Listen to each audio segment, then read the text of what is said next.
afternoon to all of my students.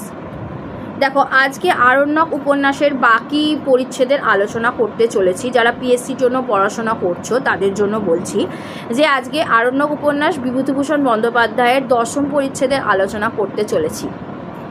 দেখো 10ম পরিচ্ছেদের 1 নম্বর যে অধ্যায় সেখানে আছে যে 15 দিন এখানে একেবারে বন্য জীবনযাপন করিলাম। 15 দিন সত্যচরণ মানে বন্য জীবনযাপন করলো এবং যেমন থাকে গাঙ্গতারা কি গরিব ভূঁইয়ার বামুনেরা, গাঙ্গতারা যেমন থাকে গরিব ভূঁইয়ার বামুনেরা যেমন থাকে, ইচ্ছা করিয়া নয় অনেকটা বাধ্য হইয়াই থাকিতে হইল। এইভাবে এই জঙ্গলে কোথা হইতে কি আনাইব, বলছে জঙ্গলে কোথা থেকে কি আনবো, খাই ভাত ও বন ধুদুলের তরকারি, মানে ভাত খাচ্ছে আর বন ধুদুলের তরকারি খাচ্ছে।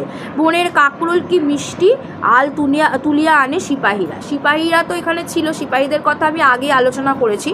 তারা ওই মিষ্টি কাকরোল তুলে আনে, তাই ভাজা খাচ্ছে, কাকরোল ভাজা খাচ্ছে, কাকরোল সিদ্ধ খাচ্ছে। মাছ দুধ ঘি কিছুই নেই। আচ্ছা, অবশ্য বনে শিল্লি ও ময়ূরের অভাব ছিল না। বনে কিন্তু শিল্লি আর ময়ূর এই দুই ধরনের যে জন্তু, মানে জন্তুর কথা বলা হয়েছে। ময়ূর তো পাখির বিশেষে পড়ে এবং শিল্লিও এক ধরনের। তো অবশ্য বনে শিল্লি আর ময়ূরের অভাব পড়ে না, তো দু ধরনের পাখি। কিন্তু পাখি বাড়িতে তেমন কেন মন সরে না বলিয়া বন্দুক থাকা সত্ত্বেও নিরামিষই খাইতে হতো। বন্দুক থাকছে কিন্তু যেহেতু পাখি মারতে ইচ্ছে হচ্ছে না সেই কারণে নিরামিষই খাচ্ছে। ফুলকিয়া বৈহারের বাঘের ভয় আছে। তাহলে বাঘের ভয় কোথায় আছে? ফুলকিয়া বৈহারে। এমনও প্রশ্ন আসতে পারে যে ফুলকিয়া বৈহারে কিসের ভয় আছে? উত্তর হবে বাঘের ভয়। একদিনের ঘটনা বলি। হাড় ভাঙা শীত সেদিন। রাত 10টার পরে কাজকর্ম মিটাইয়া সকাল সকাল শুইয়া ঘুমাইয়া পড়িয়াছি। হঠাৎ কত রাত্রে জানি না, লোকজনের চিৎকারে ঘুম ভাঙিল। জঙ্গলের ধারের কোন জায়গায় অনেকগুলি লোক জড়ো হইয়া চিৎকার করিতেছে।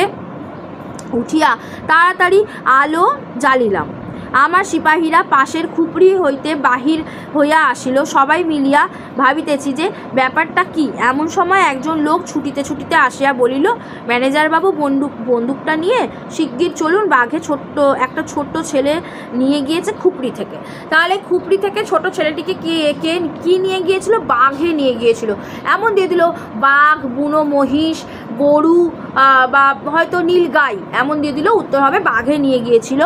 এবং এখানে জঙ্গলের ধার হইতে মাত্র 200 হাত দূরে ফসলের ক্ষেতের মধ্যে ডোমন বলিয়া একজন গাঙ্গতা প্রজার একখানা খুপড়ি ছিল। ডোমন বলে একজন গাঙ্গতা প্রজা ছিল, তার খুপড়ি ছিল। তাহার স্ত্রী 6 মাসের শিশু লইয়া